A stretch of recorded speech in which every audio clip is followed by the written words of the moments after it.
Hello everyone, আসসালামু আলাইকুম। আজকে আমি আপনাদেরকে তৈরি করে দেখাবো রেস্টুরেন্ট স্টাইলে perfect vegetable egg fried rice. তো চলুন দেখে নেওয়া যাক কিভাবে তৈরি করতে হয়। চুলায় একটি পাত্রে রাইসের চাল ফোটানোর জন্য পরিমাণ মতো পানি নিয়ে নিয়েছি। এখন এর মধ্যে আমি 1 টেবিল চামচ তেল আর 1 টেবিল চামচ লবণ দিয়ে দিলাম। তেল দেওয়ার কারণে রাইসটা একটার সাথে আরেকটা লেগে যাবে না, সুন্দর ঝরঝরে হবে। পানিটা ফুটে ওঠার পরে এর মধ্যে আমি আগে থেকে 2 কাপ পোলাওয়ের চাল ধুয়ে রেখেছিলাম, সেটা দিয়ে দিচ্ছি। আর চাল দেওয়ার সাথে সাথে একটু নেড়ে চেড়ে দিবেন, কারণ গরম পানির মধ্যে পোলাওয়ের চাল দিলে অনেক সময় দলা পেকে যায়। তো বেশ কিছুক্ষণ আমি রান্না করে নিয়েছি আর ভাতটাকে আমি 90% মতো সিদ্ধ করে নিব। আমি একটু চেক করে নিচ্ছি আর দেখুন ভাতটা হয়ে এসেছে। ভাতটাকে আমি পানি ঝরিয়ে নিয়ে ঠান্ডা হবার জন্য ফ্যানের নিচে রেখে দিব। চুলায় একটা হাঁড়ি বসিয়ে নিয়ে এর মধ্যে আমি দিয়ে দিচ্ছি 2 টেবিল চামচ পরিমাণ রান্নার সয়াবিন তেল। এবার এর মধ্যে আমি দিয়ে দিলাম 1 টেবিল চামচ পরিমাণ রসুন কুচি। রসুনটাকে তেলের মধ্যে হালকা করে একটু ভেজে নিব। এখন এর মধ্যে আমি দিব আগে থেকে ফেটে রাখা 2টো ডিম।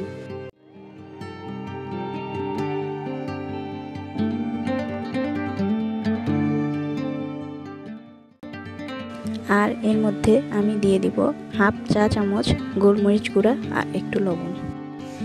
এখন ডিমটাকে হাতা দিয়ে এভাবে নেড়ে নেড়ে ঝুরি করে ফেলতে হবে। আর কিভাবে করতে হবে সেটা ভিডিও দেখে আপনারা বুঝতে পারছেন।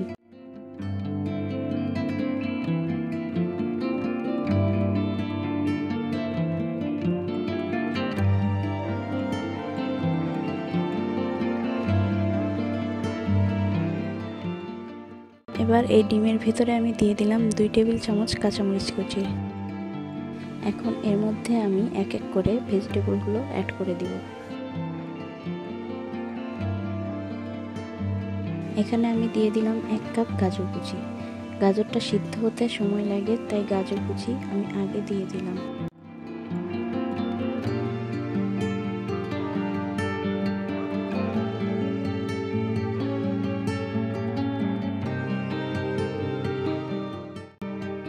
আর এখন আমি দিয়ে দিচ্ছি হাফ কাপ পরিমাণ বরবটি কুচি।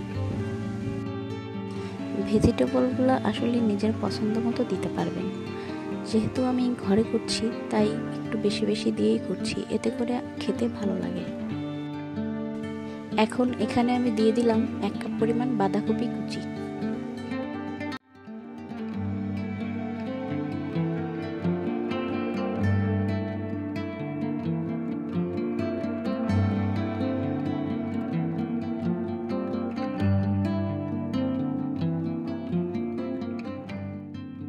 এর মধ্যে আমি একটু লবণ দিয়ে দিলাম আর দিয়ে দিচ্ছি 1 টেবিল চামচ সয়া সস আর সাথে একটু গোলমরিচের গুঁড়া। লবণটা আপনারা একটু বুঝে দিন, কারণ এখানে সয়া সস ব্যবহার করেছি, সয়া সসে লবণ থাকে। এবার সবজিগুলো আমি সিদ্ধ করে নিব। সিদ্ধ না হওয়া পর্যন্ত এটাকে আমি ভালোভাবে ভাজতে থাকবো।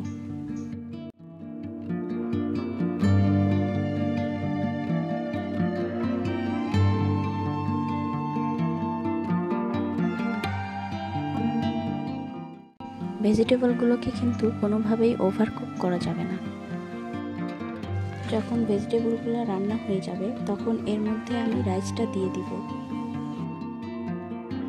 তো আমি যে রাইসটা রান্না করে রেখেছিলাম সেটাকে পুরোপুরি ঠান্ডা করে নর্মাল ফ্রিজে 2 ঘন্টা রেখে দিয়েছিলাম।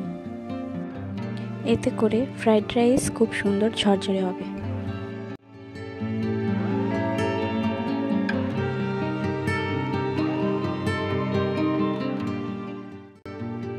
এখন আমি সবকিছু খুব ভালোভাবে মিক্সড করে নিব।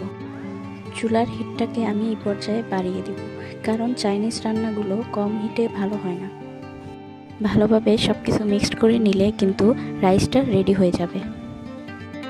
তো তৈরি হয়ে গেল একদম পারফেক্ট রেস্টুরেন্ট স্টাইলে ফ্রাইড রাইস। এভাবে আপনারা একবারের জন্য হলেও তৈরি করে দেখবেন, আশা করি নিরাশ হবেন না। আজকের মতো তাহলে এখানে বিদায় নিচ্ছি। আল্লাহ হাফেজ।